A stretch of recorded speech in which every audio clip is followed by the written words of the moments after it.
How did it feel to be back on a Star Wars set after 30 years? You know, it might have felt silly to be going back and playing a character that you played 40 years ago, but it didn't. And it didn't because there was a clear job to be done. There was an extension of the character that I thought was interesting and would take the audience to a new place.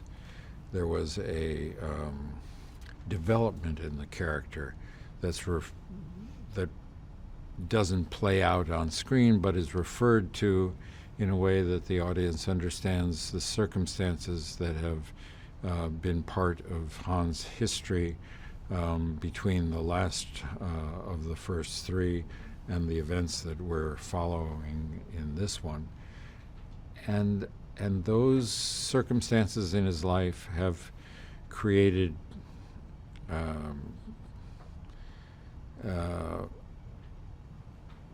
changes which are going to motivate him in different ways than we might expect. So the character has some surprise to him at this point. Tell us about the Millennium Falcon. Is it the same as you left it?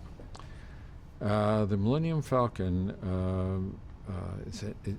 it's funny because the set had actually been dismantled after the first film. It had not been predicted that the film would be such a success as it was, and so that they had to recreate it from pictures.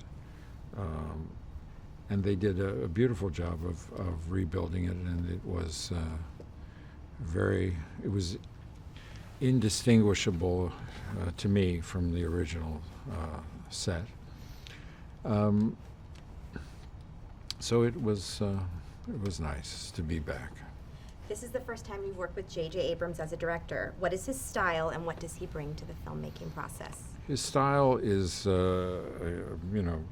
intense preparation, great enthusiasm, willingness, and gives himself the freedom to make changes in his expectations according to what he sees on the set. He's collaborative. He is altogether a consummate master of his craft. Last question. What do you think of the newcomers to the franchise, John Boyega and Daisy Ridley? I think the choices that were made to cast these parts are wonderful choices. Daisy and John are wonderful in their parts.